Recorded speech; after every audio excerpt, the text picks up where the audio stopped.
హర her Mahadev Shambho. ఎవరైనా కానీ చాలా శత్రు బాధలు, చాలా ఇబ్బందులు, ఎవరైనా మనల్ని బాధ పెడుతూ, మనలో మనం కుమిలిపోతూ బాధపడుతూ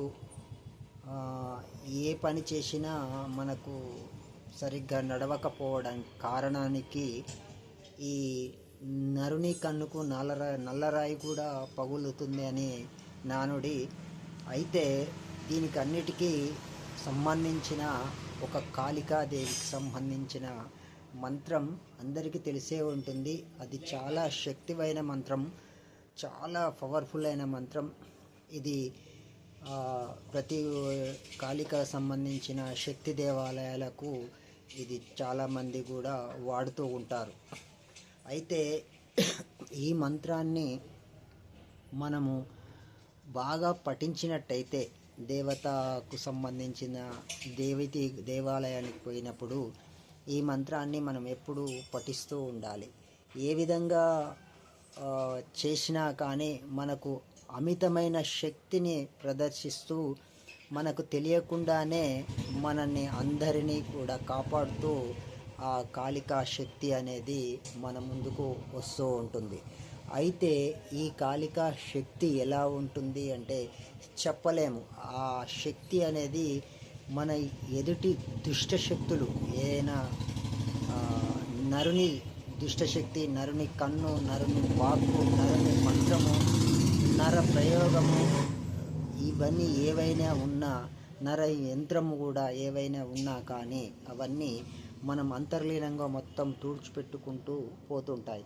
ఈ మంత్రం తెలిసిన మంత్రమే ఉండొచ్చు, కానీ ఇది చేస్తున్న కొద్ది దీని శక్తి అనేది అమోఘంగా ఉంటుంది.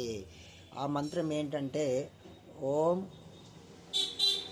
జయంతి మంగళకాళి భద్రకాళి కపాలిని దుర్గా క్షమా శివా దాత్రి స్వాహా సదా నమోస్తుతే అనే ఈ చిన్న మంత్రాన్ని చాలా శక్తివైన మంత్రంగా మనం చూసుకోవాలి.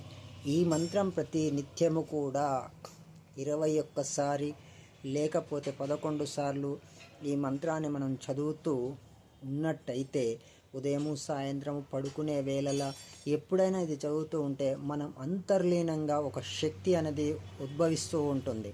అది మీకే తెలుస్తుంది. ఈ మంత్రాన్ని ఒక 11 రోజులు ఖచ్చితంగా 21 సారి చదివి చూడండి.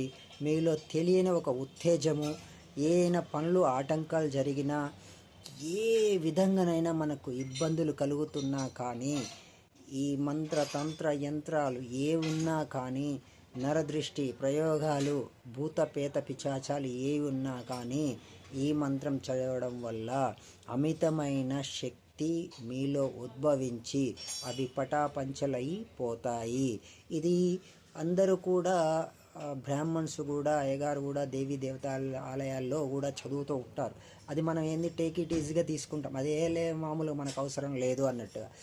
ఓం జయంతి మంగళకాళి భద్రకాళి కపాలిని దుర్గా క్షమ శివాదాత్రి స్వాహా సదా నమోస్తుతే అనే ఈ చిన్న మంత్రంతో పెద్ద పెద్ద పనులు కూడా చేసుకోవచ్చు. ఏదైనా మనకు ఆటంకాలు జరగకుండా మనల్ని ఎల్లవేళలా ఆ పరాశక్తి, ఆ కాళికా మాత మనని ఎప్పుడు కాపాడుతూ ఉంటుంది. ఈ మంత్రం చిన్న మంత్రం, దీని జపం రూపంలో కూడా చేయొచ్చు 108 సార్లు. మీలో శక్తి ఏ విధంగా ఉంటుందో చూడండి. అమ్మవారి దర్శనము శీఘ్రంగా, అమ్మవారు ఎలా ఉంటుందో కూడా కళ్ళు తెరిచినట్టు మీకు కనిపిస్తూ ఉంటుంది. ఈ మంత్రాన్ని మీరు పఠించండి. ఖచ్చితంగా ఇది నేను ఇస్తాను. ఈ మంత్రం మీకు తెలిసే ఉంటుంది. ఇది చదివి చూడండి, మీకు అమోఘమైన శక్తి మీకు లభిస్తుంది. Her her Mahadev Shambho.